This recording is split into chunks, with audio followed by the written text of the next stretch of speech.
Bom, então, estamos gravando já, tá?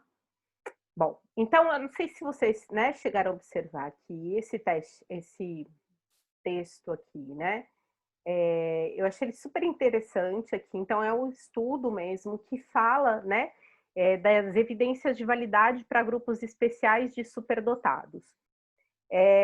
Só por ser, né, superdotado, a gente já tem que considerar aí que ele seja, né, kkk, né, Carlos? Olha, vó Aline. Então, só por se falar em superdotados, a gente já pressupõe, né, que seja um grupo especial. Por que especial? Primeiro, pela dificuldade, né, de se identificar essas crianças. Segundo, por uma questão, gente, que eu acho que é muito prática e as pessoas aí. Ô, Denise. Oi? Tava falando com o Denis aqui, que ele falou comigo que ia entrar na aula, eu entrei, não tava, não. Aí ele entrou, eu não vi ele entrando. Aí perguntou que cara é essa. Eu falei que eu Ah, tava com uma satisfação intensa. entendi, agora entendi. Então, aqui, gente, voltando, eu acho que assim, todo mundo aqui que está, né, na área da educação sabe, né, que muitas vezes essas crianças, né, que têm habilidades acima da média, né, elas são confundidas com crianças problemáticas, crianças difíceis, crianças mal educadas, sem limites. Que mais que a gente pode pensar aí? Muitas vezes crianças que têm dificuldades de aprendizagem, e a questão está longe de ser essa, né? Na verdade, na maioria das vezes é até o contrário, né? Então, é aquela coisa, né? De tanta facilidade que ela tem, né? Muitas vezes ela não tem nenhum outro tipo de estímulo que não, senão esse dentro da escola, né? E que aí a gente vai depender muito do professor, né? Não da escola em si, mas do professor que acaba percebendo isso e que eu tenho falado isso muito, né? Professor é super-herói mesmo, assim, definitivamente. Eu acho que com essa pandemia os professores vestiram sua capa ali de super-homem, super-mulher, ali, Mulher Maravilha, porque tá brabo, né? E aí, pensando nisso num contexto, né, da nossa realidade, né, essas crianças passam por muitas dificuldades, né, com todas essas... Estou travando, gente, para vocês, a minha imagem? Ou tá ok aí? Comigo. Qualquer coisa vocês me avisam aqui. Então, enfim, então dentro desse contexto, assim, é importante que a gente se discuta isso, né? Pensando logo naquela primeira aula que a gente falou, né? Dessa nova forma de encarar, né? A inteligência por muitas vezes ela foi bastante, né? Os testes de inteligência, a avaliação da inteligência, ele era extremamente limitante, né? Ele, ao invés de dar possibilidades para aquela criança ou para aquele indivíduo, ele limitava esse indivíduo cada vez mais, né? Por despreparo, né? Inclusive por inadequação dos próprios testes, muitas vezes.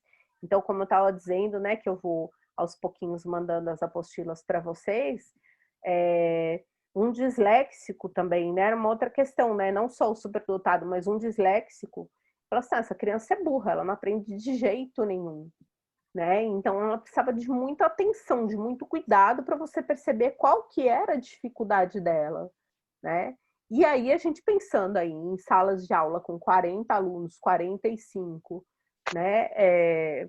Cada um com a sua demanda, isso fica praticamente impossível, né? A nossa realidade dentro da educação é essa. Enfim. Então, vou começar aqui lendo e a gente vai discutindo sobre esse texto para depois a gente trabalhar com a apostila, ok? Vocês podem ir me interferindo aqui né, fazendo seus comentários também.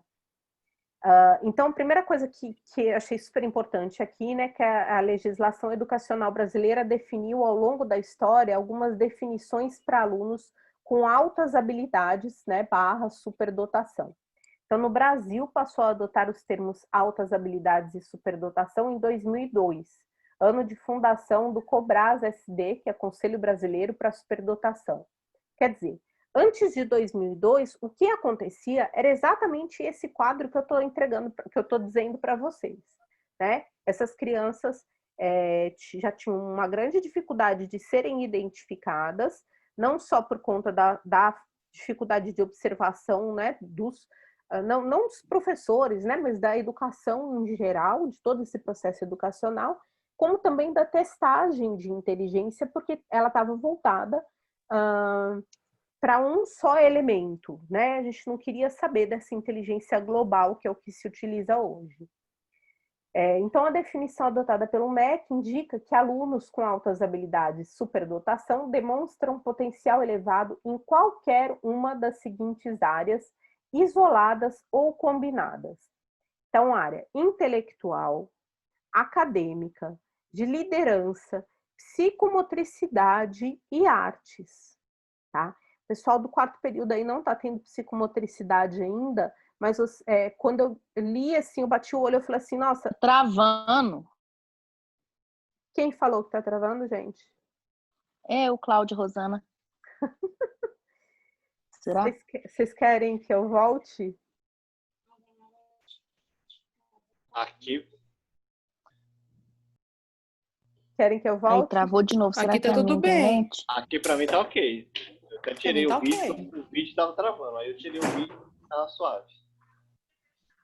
Tá, Tá bom, Denise, pode continuar. Vamos tentar aqui, se atrapalhar mais um pouquinho, eu saio e entro novamente, tá? Então, né, dentro da psicomotricidade, a psicomotricidade, da forma como a gente está estudando, é exatamente trabalha com esse elemento global, né, com esse indivíduo global, que é feito de emoções, né, não só da motricidade, né, mas para que ele encontre, para que ele busque um equilíbrio global. Então, também apresentam elevada criatividade, grande envolvimento na aprendizagem e realização de tarefas em áreas de seu interesse. Outra grande dificuldade, né, gente? Porque as pessoas, né, assim, o que a gente está acostumado? A criança vai para a escola e todas as crianças, elas têm o mesmo material. Vocês concordam? Dentro de uma sala não existe esse critério de interesse, né? As escolas não, a maioria delas, né? Claro que existem suas exceções, que são escolas de super elite, né? Que custam R$10.000 aí a mensalidade, onde você pode colocar cada criança, né? Dentro de uma sala onde ela se identifique com as atividades. Isso não é nossa realidade, vocês concordam comigo? Concordo? Obrigada. Sim, concordo.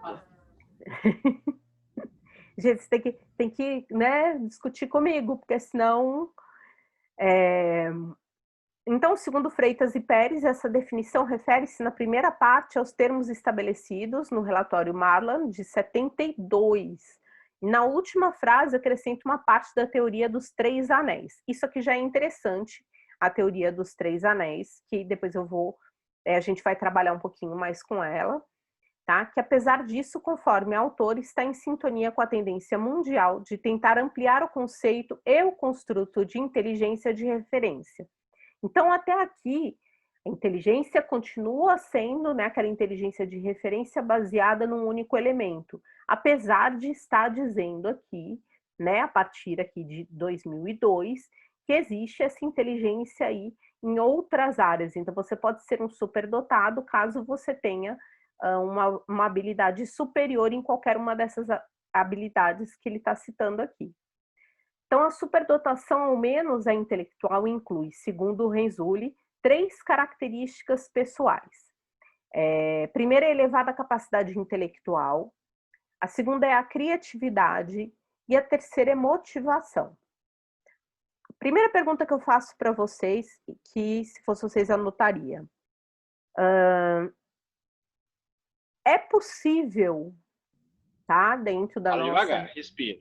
Fala devagar, respira. Vamos lá. Dentro da nossa realidade, tá? Encontrar esses 3 elementos dentro do processo educacional que a gente vivencia.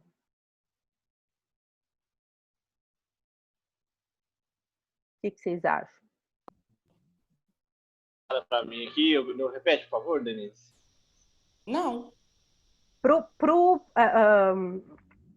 Peraí, Poliana, que você vai falar. Então, a superdotação aqui, né, pelo menos quando se refere à superdotação intelectual, ela precisa ter 3 características, né, que é elevada capacidade intelectual, de criatividade e de motivação. A minha pergunta é, dentro do sistema educacional, tá, que é o que nós vivenciamos e que a gente está falando de, né, lembrando que a gente está falando de avaliação de inteligência, tá? Então, é possível dentro da nossa realidade a gente identificar esses 3 elementos? É possível com os testes, né? É essa a pergunta? No sistema educacional. Concordo com ela. É possível através dos testes, mas aí vem a questão de subsidiar esses testes, tanto em disponibilidade de material, quanto em capacitação profissional para aplicar essa bateria nos alunos. Perfeito. Pelo menos para deduzir o aluno, ele é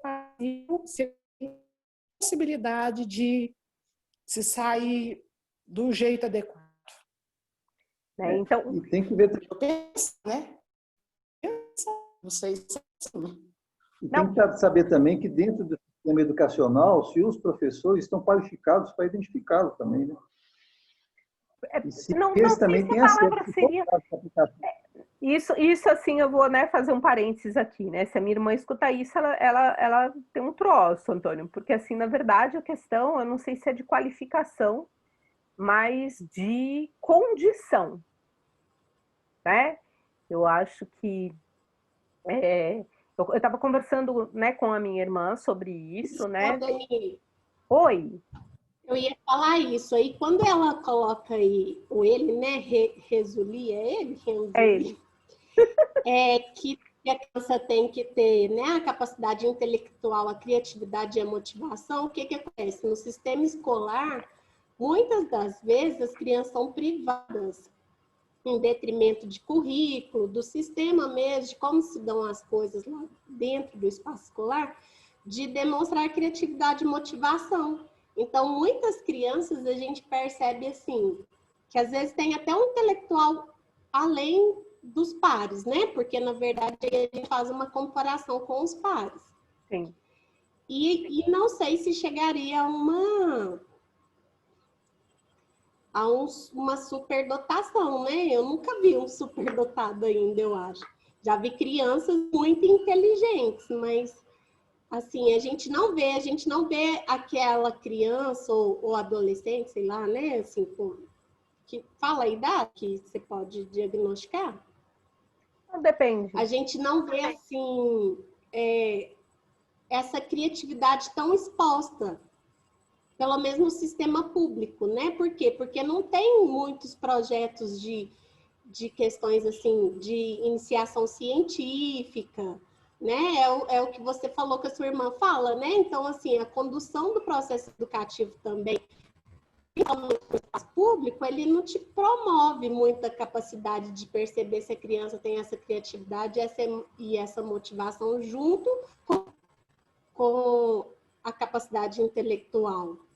Muitas das vezes a gente fica só com a capacidade intelectual, que a gente percebe que a criança é mais perceptiva, é mais eficaz nas respostas, né? Mas os outros dois... tem uma outra aí, às vezes a gente não percebe muito.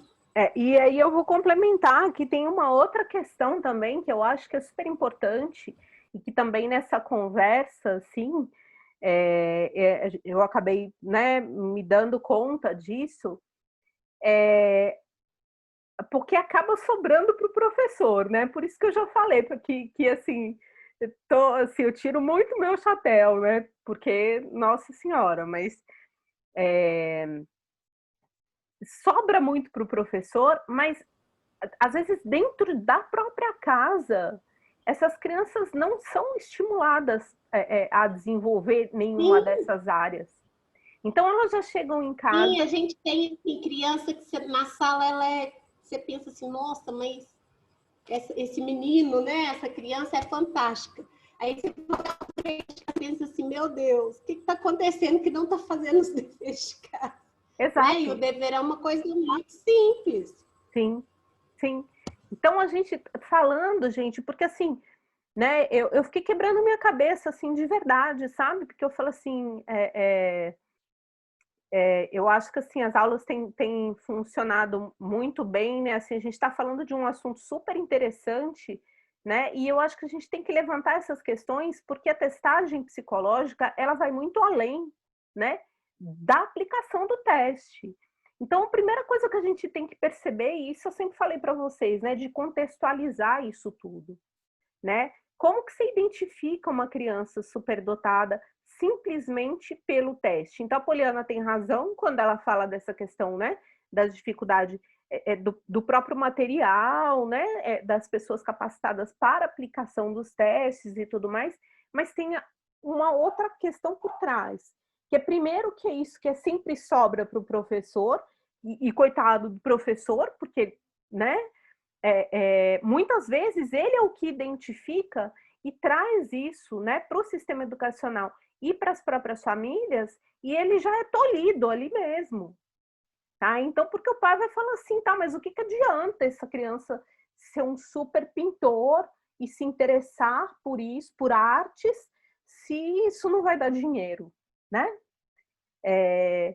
Que isso vai adiantar? Que ele vai ser quando ele crescer? Isso daí não me interessa. Eu quero é que ele aprenda matemática, português e que vá trabalhar lá junto comigo. A gente está tendo um caso assim na clínica, porque na verdade nem sou eu que atendo, é meu irmão, porque a criança já está no 7º ano.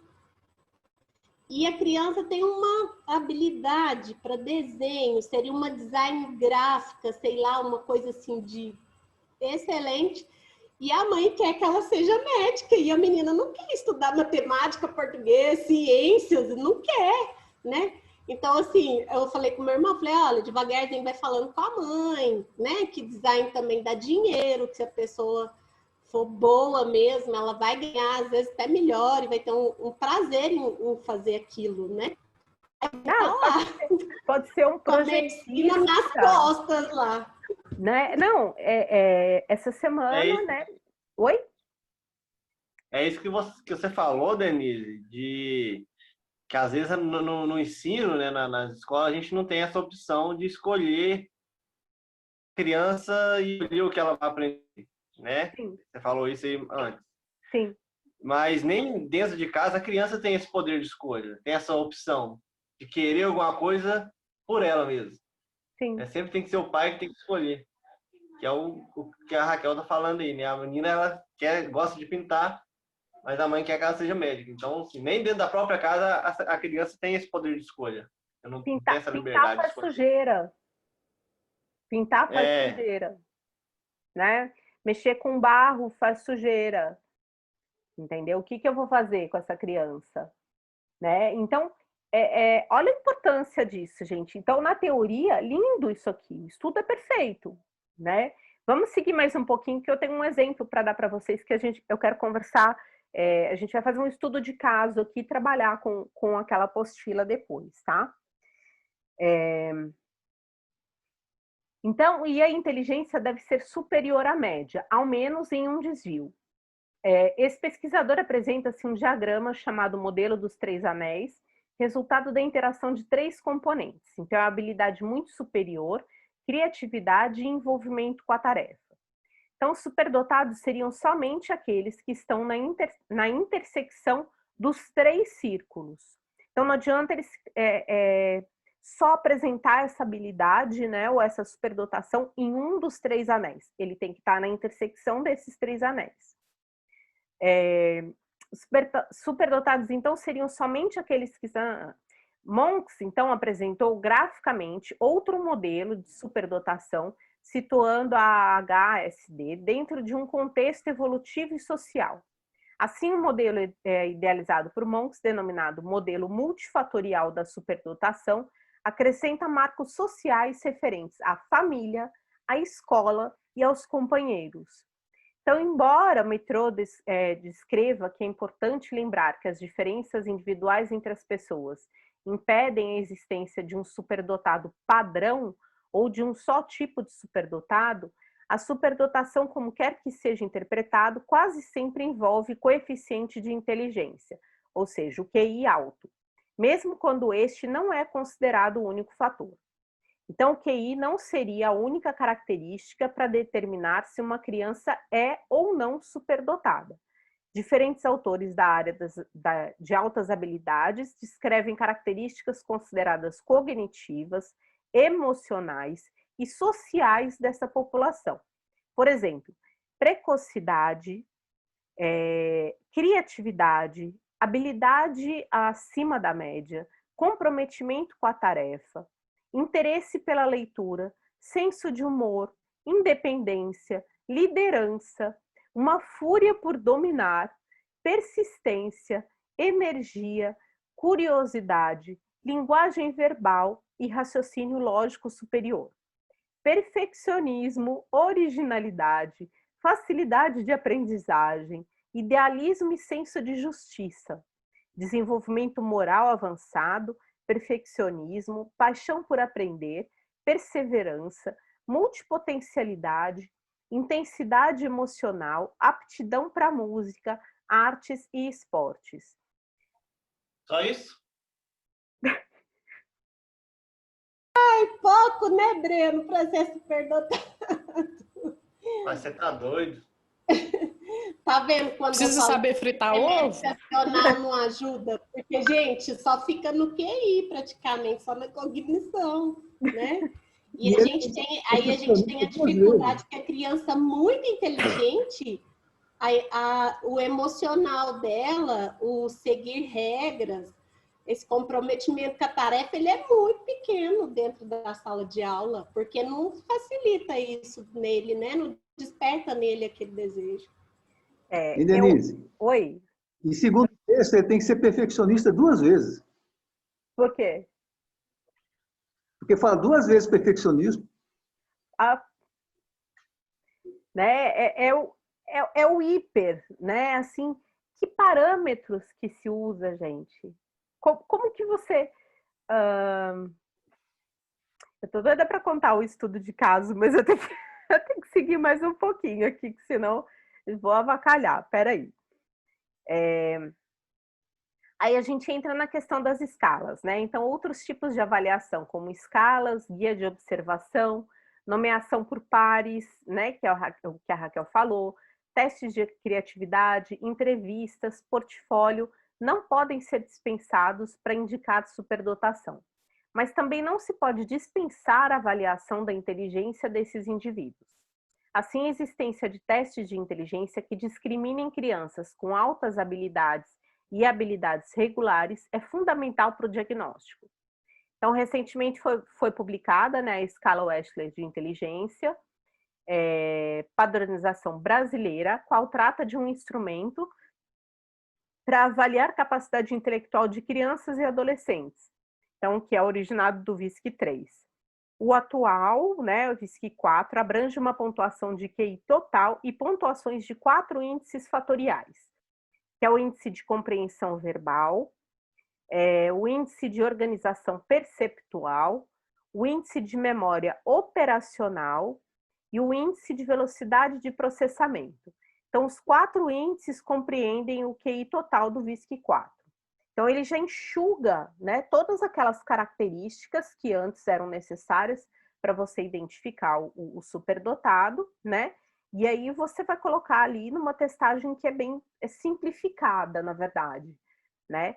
Mas que tem uma contrapartida, porque ela pode, sim, negligenciar algumas características que estão presentes naquela criança, só que não tem muito como avaliar.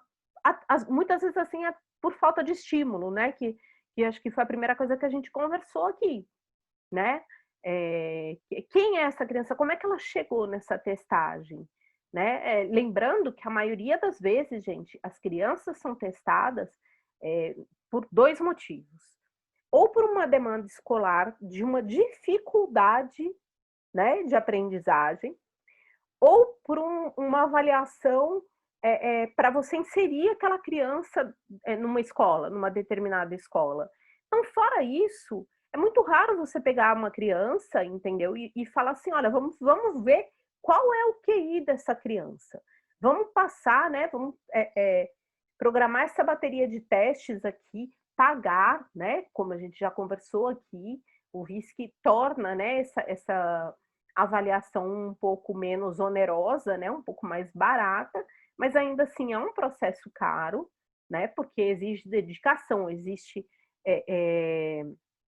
compreensão do processo todo, né? Existe a necessidade de se ter o material correto, enfim. Então, tem uma série de condições aí. O preparo do psicólogo, que isso é elementar, né? Então, um teste que uma pessoa que testa muito barato, você pode desconfiar, tá? Porque não dá para se cobrar barato, né? Para se fazer um bom processo de avaliação. Então, para atender nessas novas concepções de inteligência, como parte do processo de padronização brasileira, foram incorporadas várias alterações à escala, contendo todas as modificações introduzidas ou excluídas do VISC-3, representando assim um avanço na área da avaliação da inteligência em maior proximidade com as teorias psicométricas atuais, que é aquela questão que a gente já discutiu aqui da inteligência global. Então, segundo uma pesquisa realizada na padronização do VISC-4, versão americana, com grupos especiais de superdotados, a escala foi aplicada em 63 crianças superdotadas com idade de 6 a 16 anos. Gente, daqui a pouquinho vai cair, a gente volta rapidinho, tá? Para se qualificar para esse estudo, essas crianças deveriam ter uma pontuação em medida padronizada de avaliação de habilidades. Ops. Elas vão entrar e já vai cair.